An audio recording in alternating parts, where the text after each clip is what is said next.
Y si eliminamos el impuesto a los libros, no vamos a ser un país lector de la noche a la mañana. No sé, fíjate, si fue muy buena la política de Kimantú, pero se leyó mucho en esos años. El neoliberalismo necesita gente que trabaje, necesita trabajadores, no necesita masa crítica. Irónico, pero en Chile tenemos más titulados que nunca, más años formales de educación que nunca y los índices de lectura son cada vez peores. La dictadura está a la base del quiebre en la relación de la ciudadanía con el libro. En la década de los 70, Chile se caracterizaba por tener un alto acervo cultural. Nuestro país se jacta de ser el único de Latinoamérica con 2 premios Nobel de literatura. Tenía una editorial estatal llamada Kimantú. Existía una alta alfabetización y además un profundo proceso de politización. Lo que se podía decir de Chile en los 60 es que era un país politizado. Si la afición por la política y por lo tanto por las ideologías es un elemento de la cultura, uno podría decir que era culto.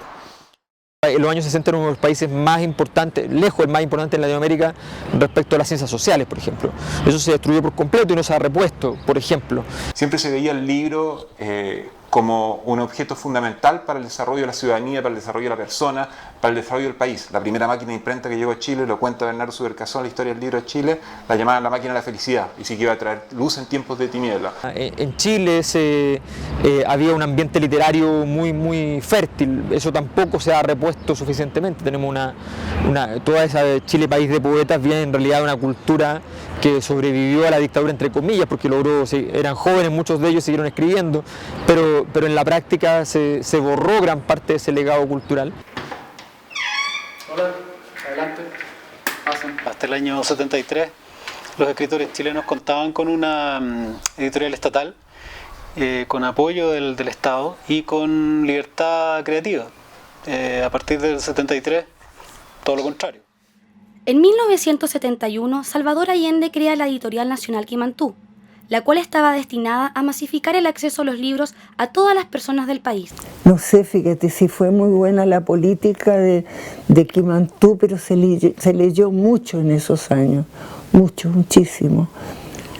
Los libros eran baratos, estaban al alcance. Un director de una sección de Kimantú logró que vendieran en los kioscos un libro que costara exactamente igual que la cajetilla de cigarro. O sea, ¿te das cuenta la facilidad? Pues aquí tengo mal, aquí hay libros, no dejaré el escojo. Por ejemplo, este era un libro para niños.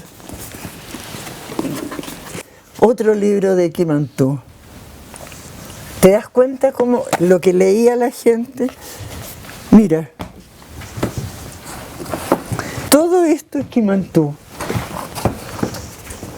Un compañero que tenía a cargo la venta de los libros y le escriben una carta que le decía que por qué los libros no los vendían con un estante, porque ella no tenía dónde poner tantos libros. O sea, los libros por primera vez llegaron a las casas humildes. Bueno, eso era Kimantú.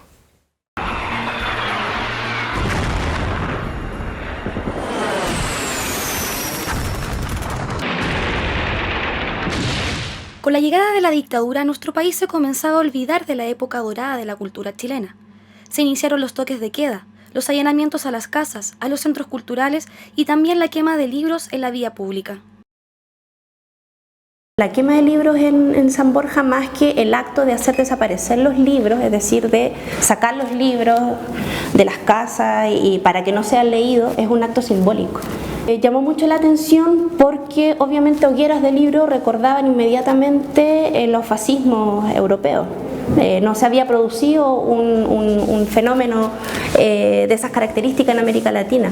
Y también aparece la misma figura en Magallanes, en Concepción, en Antofagasta, en Iquique, es decir, fue una práctica que se repitió. Las dictaduras autoritarias no están enfocadas a evitar cualquier clase de conducta disidente, sino que están enfocadas a evitar cualquier clase de conducta disidente que tenga efectos, ¿ya? Por tanto, la persecución de libros en específico tiene que ver con la posibilidad de que esos libros porten determinados mensajes más bien orientados a la acción. Hay otros hechos que tienen que ver con los allanamientos realizados a distintas oficinas de la industria cultural, por ejemplo a la editorial Quimantú, a Chile Films, lugares donde se produce la destrucción del material, todo por supuesto asociado al gobierno de la Unidad Popular, porque eran industrias culturales estatales.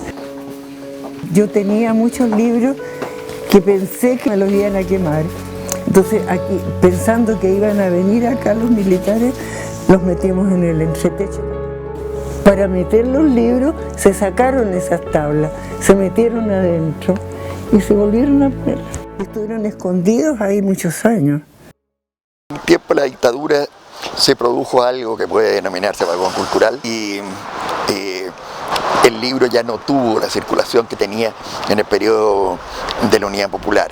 Inmediatamente la dictadura militar utiliza el concepto de apagón cultural para culpar al gobierno de la democracia cristiana, al gobierno de la Unidad Popular por las transformaciones que habían querido hacer en el plano educativo y que esas transformaciones solo habían perjudicado a la juventud chilena. El apagón cultural nace de una sociedad encerrada que ya no tenía acceso a los libros porque no se estaba publicando, no había acceso al cine chileno porque ya no se estaba haciendo, no se podía ir al teatro porque se había reducido al mínimo, no había subvención y entonces casi no había producción cultural, todo era clandestino o a lo menos subterráneo, no había difusión tampoco. Hay un apagón cultural en Chile, pero se debe a la represión y eso implica entonces una baja en la cantidad de actividades artísticas que se realizan en Chile, fundamentalmente por las prohibiciones, por el toque de queda, pero también por el exilio de los artistas. Las políticas neoliberales implementadas en dictadura provocaron grandes cambios en la industria cultural chilena. La más significativa, agregar el IVA a los libros, cuestión que también incluyó al pan, verduras, leche, entre otros. Desde el régimen no hubo una política, no hubo una decisión por entregar fondos, recursos, funcionarios a desarrollar una gran campaña por la difusión del libro, no. Todo lo que hay son esfuerzos. Lo que sí estaba en tensión era precisamente cuáles eran las políticas que se iban a tomar con respecto al libro y la implementación del IVA, que más concretamente es el fin de la exención del IVA al libro. Yo quiero libros sin IVA. Yo quiero libros sin IVA. Yo quiero libros sin IVA. Yo quiero libros sin IVA. Yo quiero libros. Bueno, Libros sin IVA es una campaña que se inició hace ya 2 o 3 años y que busca poner en el debate un tema que ha estado históricamente entre las demandas de la gente de la cultura en Chile, la eliminación del impuesto al libro. Es una señal del Estado cuando te dice el libro no tiene IVA, ¿no? O sea, me parece que es una señal potente. Cuando tú dices a mí no me interesa recaudar por esto, me interesa que esto ocurra porque es relevante para la sociedad. Me parece que es una señal política. Ahora, no significa que la gente marginalmente con 500 pesos menos. Ahora, los libros, evidentemente, cuando valen menos de 10.000 pesos, yo tengo la experiencia, cuando un libro vale menos de 10.000 pesos, se vende infinitamente más que un libro que vale más de 10.000 pesos. Hay una barrera psicológica en las 10.000 pesos. Por supuesto que el IVA implica una rebaja del precio promedio de los libros, pero el IVA no es una medida milagrosa. El IVA si eliminamos el impuesto a los libros, no vamos a ser un país lector de la noche a la mañana, pero sí va a ayudar a mejorar el acceso. Llegó la democracia y Chile iniciaba una silenciosa transición. Los cambios políticos, educacionales, sociales y culturales se realizarían en la medida de lo posible. Sin embargo, en 1992 se creó la denominada Ley Valdés. Es una legislación que se estaba solicitando en dictadura. Es decir, no es una demanda de los movimientos democráticos de oposición al régimen, sino que es una demanda que estaba dentro del régimen. Es decir, que se les permitiera a las empresas financiar obras artísticas, actividades culturales y que con ese financiamiento pudiera ser disminuido o rebajado de los impuestos. Esa ley, que presenta la Concertación como un gran triunfo de apoyo a las artes, es una ley que estaban pidiendo los funcionarios de la dictadura. Es una ley funcional al neoliberalismo. No cambia la disposición del Estado con respecto al desarrollo cultural. Una vez recuperar la democracia tenía el desafío de lograr recuperar en buena parte lo que se había perdido en términos culturales. La dictadura fue un apagón cultural significativo en Chile, muy significativo. Y si la dictadura fue un apagón cultural significativo, la transición fue un cómplice bastante lamentable, porque la transición lo que hizo fue, en vez de producir un gran levantamiento social a favor de la cultura, que era lo que pasó en España, por ejemplo, después de la dictadura de Franco, aquí lo que se hizo fue como una transición muy pactada. Lo que hubo fue un esfuerzo más bien de no tocar, por ejemplo, a otros factores que siempre están más o menos ahí con dudas respecto a si les interesa mucho la lectura. Fueron ideas que trataron de ser implementadas en todas las áreas culturales, tanto para los teatros, como para la producción de discos, como para la producción de libros. O sea, la industria cultural tiene que funcionar igual que las otras industrias. Hubo un pacto con la iglesia, con el empresariado, donde si ustedes se fijan, todas las reformas que se han hecho educacionales, de todo tipo, vinculados a los temas de cultura, están asociados fundamentalmente a aumentos de la productividad. El Estado no tiene por qué intervenir, sino que esto tiene que ser una práctica de los privados, y la industria editorial tiene que modernizarse y tiene que utilizar estrategias de marketing para vender, igual como se vende cualquier otro producto. Hay una anécdota muy terrible de la transición, de que Chile firmó un acuerdo de libre comercio con un país europeo, ¿ya? Y los chilenos, cuando terminan la parte comercial, se levantan de la mesa y se empiezan a ir, y los europeos le dicen, hay una parte que tenemos aquí que no hemos discutido, que son los acuerdos culturales. Y la lectura es lo que te lleva fundamentalmente a desarrollar un espíritu crítico. El neoliberalismo necesita gente que trabaje, necesita trabajadores, no necesita masa crítica. El libro, siendo un producto privado, siendo algo producido por empresas transnacionales, le llore al Estado por programas de fomento a la lectura, por programas de fomento al libro, por más bibliotecas, porque por supuesto para ellos significa vender más libros, ¿no? Tienen que abastecerse esas bibliotecas. Cuando es un producto privado, ellos no han hecho nada por fomentar la lectura. Viviendo en una sociedad capitalista, las editoriales independientes en general buscan tener el libro lo más barato posible mientras sea sustentable, a la diferencia de los grandes grupos, venderlo lo más caro posible mientras la gente lo compre, digamos. La política no se ha dirigido hacia el lector, sino que la política se dirige hacia darle las mejores condiciones a la industria editorial.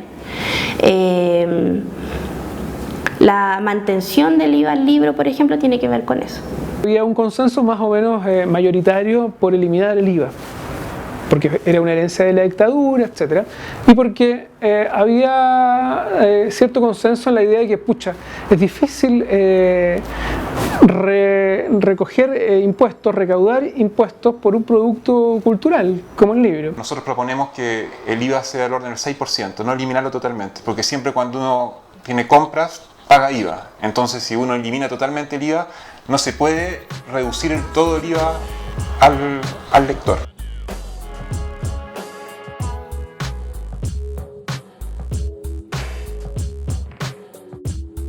La propuesta de la Asociación de Editores de Chile es tener un IVA diferenciado del 6 al 7%. Entonces Chile tiene hoy día, y en ese tiempo, un único impuesto aplicado a todos los productos.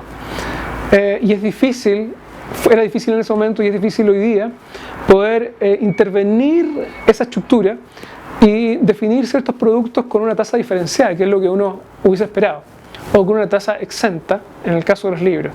Después de un largo debate, se llegó a la conclusión de que el IVA seguiría vigente. Eso sí, con la intención de que todo lo recaudado por el impuesto sería destinado a políticas públicas de fomento a la lectura. Aunque no tenemos certeza de cuánto es lo que se recauda por venta de libros, creemos que es más o menos 50.000 millones de pesos. Y por otra parte, lo que se destina a fomento lector y al libro a través del Fondo Nacional del Libro de Lectura son algo así como 4.400 millones de pesos.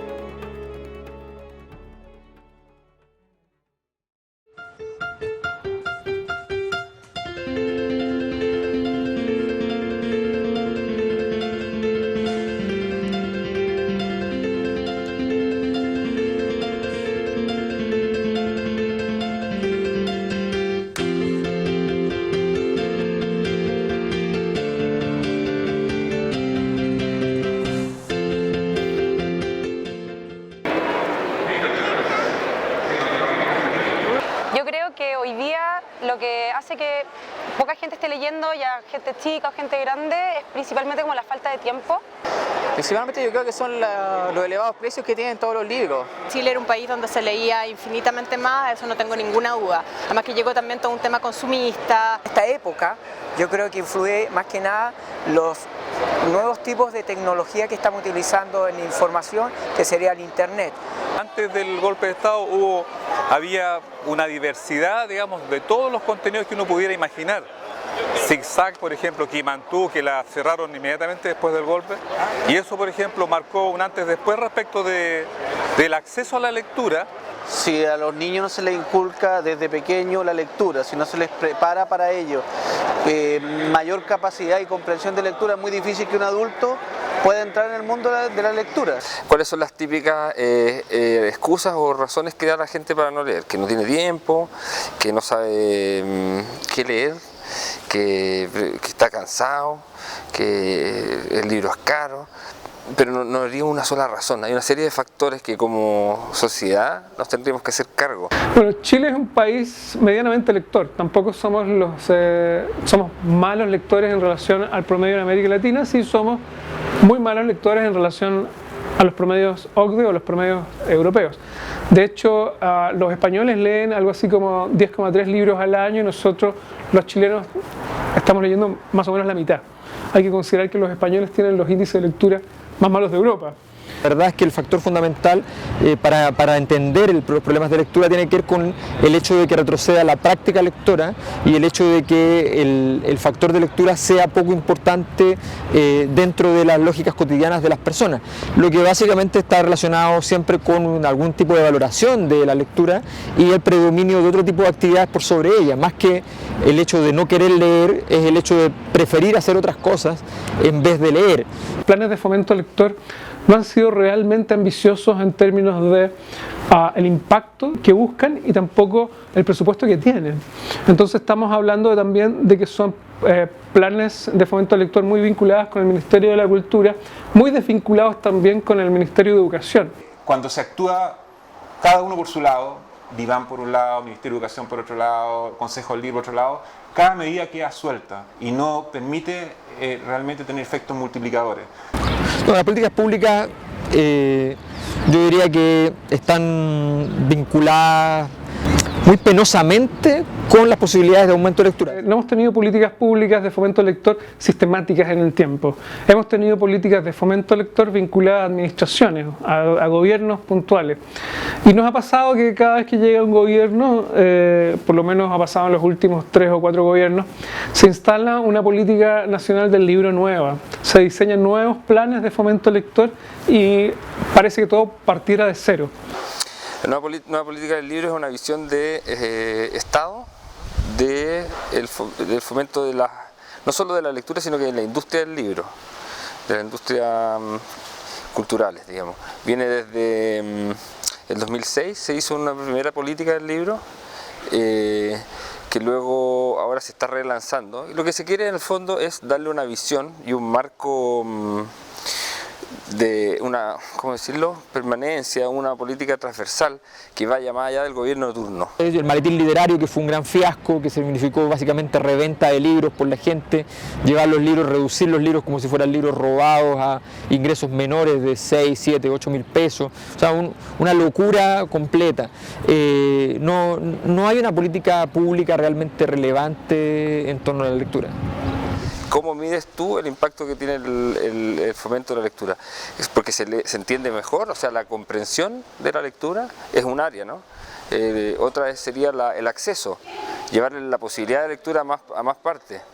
Yo creo que hay una necesidad de que el Estado se haga cargo de por lo menos tener una oferta adecuada.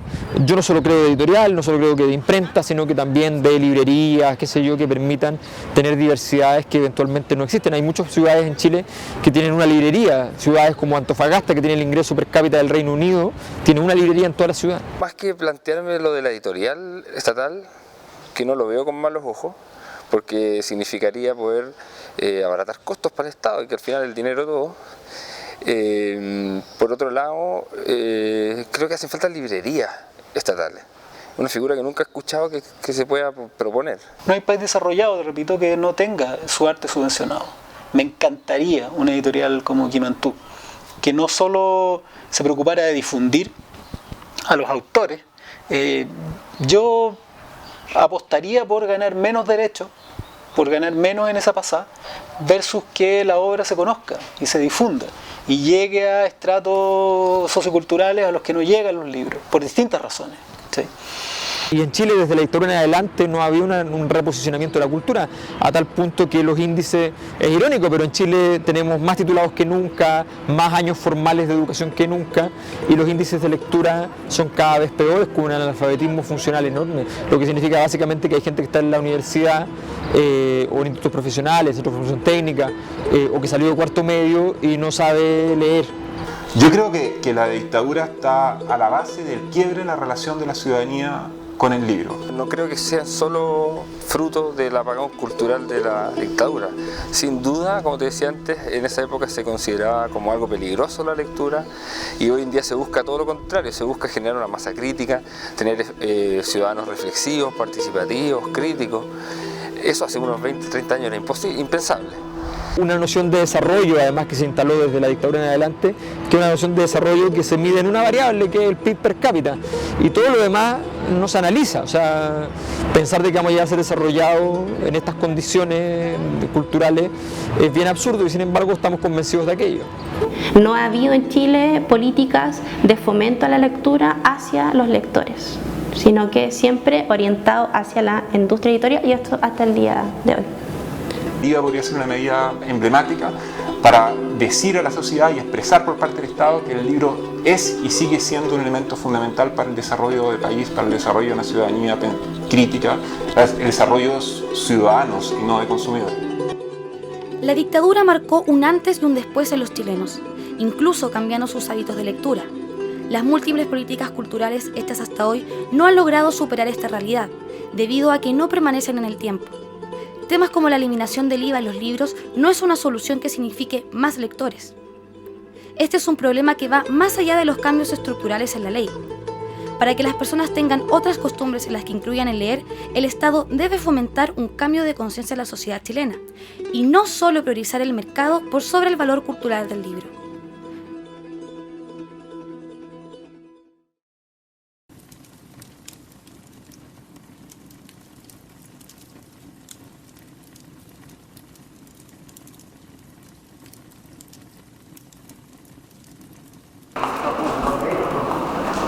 Muy buenas tardes. En nombre de Seibo Ediciones, agradecemos su presencia y les damos la bienvenida a la presentación del libro Un sueño llamado Kimantú, de Elisa López. Gracias, especialmente a la editorial Seibo, a Dauno y a Ítalo por creer en este proyecto. Y finalmente, gracias a Kimantú por habernos permitido vivir un sueño.